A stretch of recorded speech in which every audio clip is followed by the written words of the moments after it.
وبما أني قادري أقول أدرك عبدك جیلانی أدرك عبدك جیلانی. جیسے جیسے بڑے بڑے علماء اٹھتے چلے گئے، آدمیوں میں آزادی بھی ویسے ہی ویسے پھیلتی چلی گئی.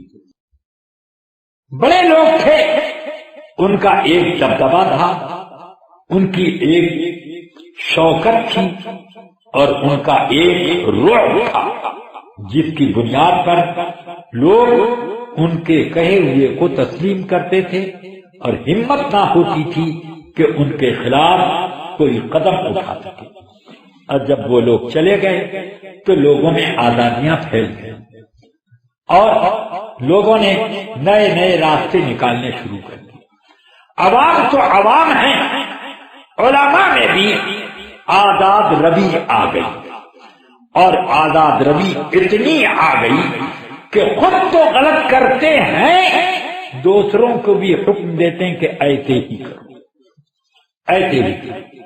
اب یہ علماء کیسے ہم مانے کہ علماء حق ہیں، علماء سو ہی تو ہو سکتے.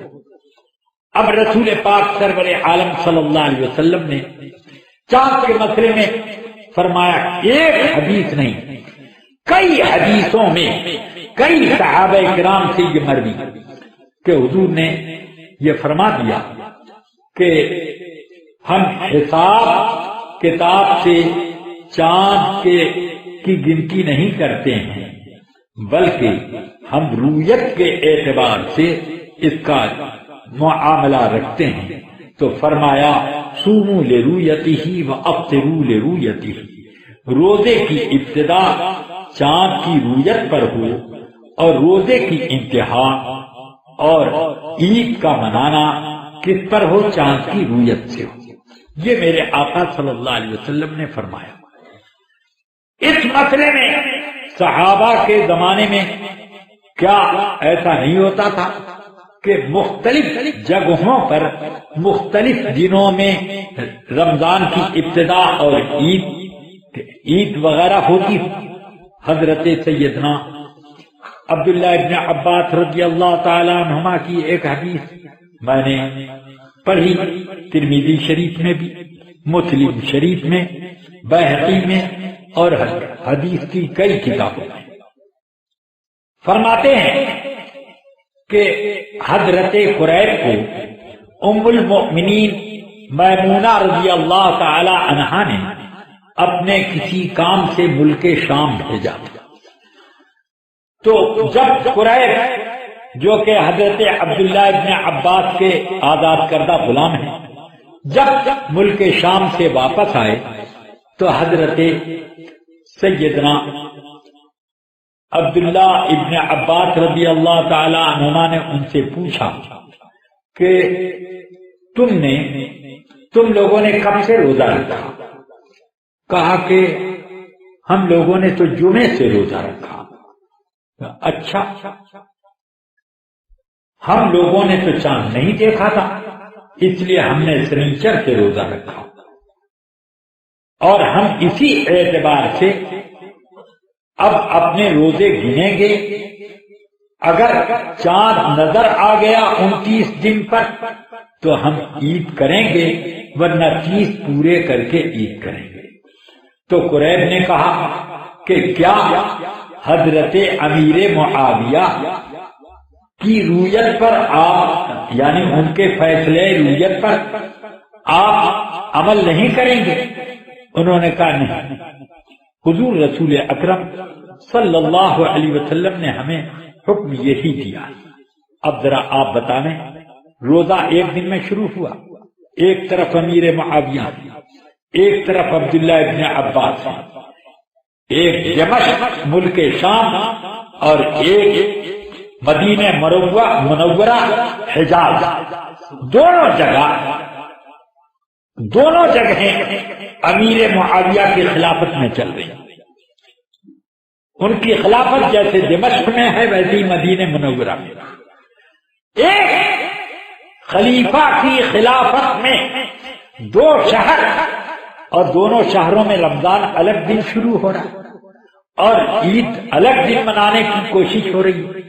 کوئی بھی اس سلسلے میں ایک دوسرے پر اعتراض نہیں کرتا. یہ نہیں کرتے کہ امیر معاویہ غلط اور امیر معاویہ نے یہ کہا ہو کہ عبداللہ ابن عباس غلط، بلکہ یہ صحابہ کرام شریعت کو ہم سب سے زیادہ بہتر سمجھتے ہیں. مگر اب یہ زمانہ آ گیا کہ نہ ٹیلی فون سے خبر آ جائے یا فیکس آ جائے یا ای میل مل جائے یا یہ ہو جائے یا وہ ہو جائے، سب معتبر.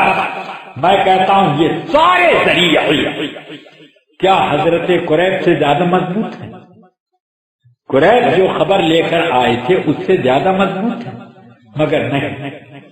جب قریب کو جو ایک فقیہ محدث صاحب علم ہے قریب، ان کی بات حضرت ابن عباس نے یہ کہہ کر کے رد کر دی کہ رسول پاک نے ہم کو یہی حکم دیا کہ تم رویت کر کے روزہ رکھو اور روزہ رویت پر ختم کرو. تو اس سے یہ سمجھ میں آتا ہے کہ ایک دن میں ہر چیز کا ہو جانا، یہ ایک مزاج جو بنا لیا گیا ہے، یہ قانون شرع کے بالکل خلاف ہے. یہ قانون طبع پر ہے. آدمی نے اپنی طبیعت پر ایک قانون گڑھ دیا.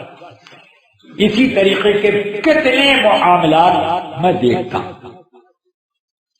انہی میں ایک معاملہ نماز میں لاؤڈ اسپیکر کا بھی آ گیا، جبکہ امام ابو حنیفہ رحمت اللہ علیہ کی فقہ میں یہ لازم ہے کہ امام کی آواز یا اس کے افعال کو دیکھ کر یا امام کے مقتدی کی آواز یا اس مقتدی کے افعال دیکھ کر رکوع اور سجدہ کریں تو نماز ہو جائے گی، اور اگر ان کے علاوہ کسی اور طریقے پر ہو تو نماز نہ ہو. اب مجھے بتاؤ کہ لاؤڈ اسپیکر سے جو آواز نکلتی ہے تو کچھ لوگ بیوقوف بناتے ہیں کہ امام صاحب کی آواز اگر اتنی تھی تو اب امام صاحب یہاں کھڑے ہو کے بول رہے ہیں تو ادھر سے کیوں آتی، ادھر سے کیوں آواز آتی اور اتنی زور سے کیوں آتی؟ جب چاہو اس کو اینٹ کر کے تیز کر لو، جب چاہو اس کو آہستہ کر لو.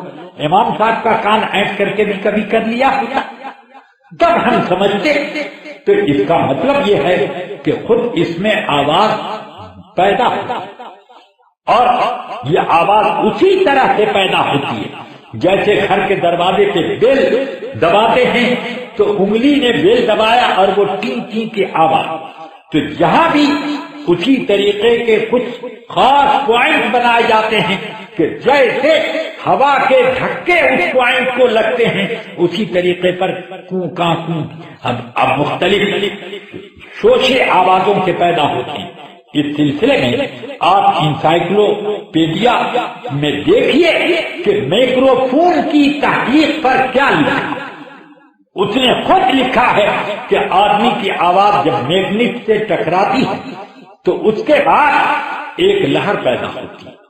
اس لہر کو جب ایمپلیفائر سے گزارتے گزارتے میگنیٹ تک لے جاتے ہیں، اس میگنیٹ تک جو کہ ہر میں ہوتا ہے، یونٹ میں، اس میں جب ہوتا ہے تو وہاں میگنیٹ ایک الگ آواز پیدا کرتا ہے بالکل اسی تناسب سے جس تناسب سے بولنے والا بول رہا ہے. تو یہ ایک نئی آواز ہے، ہماری نہ ہوئی. اور اگر ہماری ہوئی تو یہ ہم نے کب ٹی ٹی کرنا شروع کیا تھا جو اس میں سے ایک آواز نکلتی. ٹی ٹی کی مائک میں سے آواز نکلتی ہے کہ نہیں؟ کبھی کبھی کہ چوں چوں کرنے لگتا ہے. یہ کیا اس کے اندر چوہا چلا گیا تھا؟ کیا اس کے اندر کوئی چیل چیخ رہی تھی یا ہم نے یہ آواز لگائی تھی؟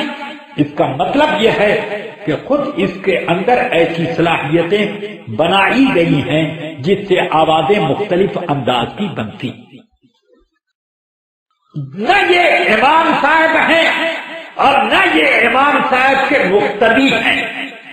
تو اب پھر آپ نے کس کی اقتدا میں نماز ادا کی؟ نماز کیسے ہوئی؟ پھر اس کے علاوہ فقہ حنفی کی معتمد کتاب فتح القدیر میں یہ لکھا ہوا ہے کہ امام اگر کسی چیز میں اپنی آواز داخل کرنے کی نیت کر لے تو اس کی نماز فاسد ہو جاتی، سمجھ گئے؟ اس کی نماز ہی ختم۔ تو جو امام، یہ تو ہمارے بزرگوں کی کرامت ہے کہ لاؤڈ اسپیکر کے پیدا ہونے سے 500 سال پہلے یہ مسئلہ حضرت امام ابن حمام نے فتح القدیر میں لکھ دیا کہ کسی چیز میں آواز داخل کرنے کی نیت کرے تو نماز اس کی فاسد ہو جائے۔ اب سوچتے تھے کہ آواز داخل کرنے کی نیت کرے، شاید منہ میں بھونپو لگا کر اس میں آواز ڈالنے کی کوشش کرے تو نماز فاسد ہو جائے گی، شاید یہ مطلب ان کا رہا ہو۔ مگر اب سمجھ میں آتا ہے کہ نہ تو کسی نے اس زمانے میں بھونپو لیا تھا نماز پڑھاتے وقت، اور نہ اس طرح کی کوئی بات تھی، تو وہ اپنی آنکھوں سے گویا کے لاؤڈ اسپیکر کا مائک دیکھ لیں کہ اس میں امام اپنی آواز داخل کرنے کی کوشش کرتا ہے۔ تو یہ وجوہ ہیں، اور اس کے علاوہ اور بھی کئی اسباب ہیں۔ تو اب اپنی طبیعت کے لیے جو نماز پڑھتا ہے جیسے چاہے وہ بے وضو پڑھے، باوضو پڑھے، کپڑے میں پڑھے، ننگے پڑھے، مسجد میں پڑھے، کعبے کی رخ کر پڑھے، کعبے کی پشت پر پڑھے، جیسے چاہے پڑھے، مگر جو عبادت کے لیے نماز پڑھتا ہے شریعت کی احکام کی بنیاد پر پڑھتا ہے تو اس کو اللہ کی رضا جوئی کے اعتبار سے پڑھنا چاہیے، اسی اعتبار سے پڑھنا چاہیے کہ نماز ہو جائے۔ ہم نے آپ کو خوش کرنے کے لیے نماز نہیں پڑھی، اس لیے کتنی ایسی مسجد ہوتی ہیں جن میں میں پہنچتا ہوں اور امام صاحب مائک میں نماز پڑھا، میں اپنی الگ پڑھ لیتا ہوں، میں یہ بھی نہیں سوچتا کہ جتنے لوگ ہیں یہ ناراض ہو جائیں گے۔ ہوا کرے نماز میں نے ان لوگوں کے لیے تھوڑی پڑھی تھی، جس کو راضی کرنے کے لیے پڑھی نہیں، اگر اس نے پسند کر لیا کافی، ساری دنیا ناراض ہو جائے، ہمیں پرواہ نہیں۔ تو یہ کیوں ہم ایسا کرتے ہیں؟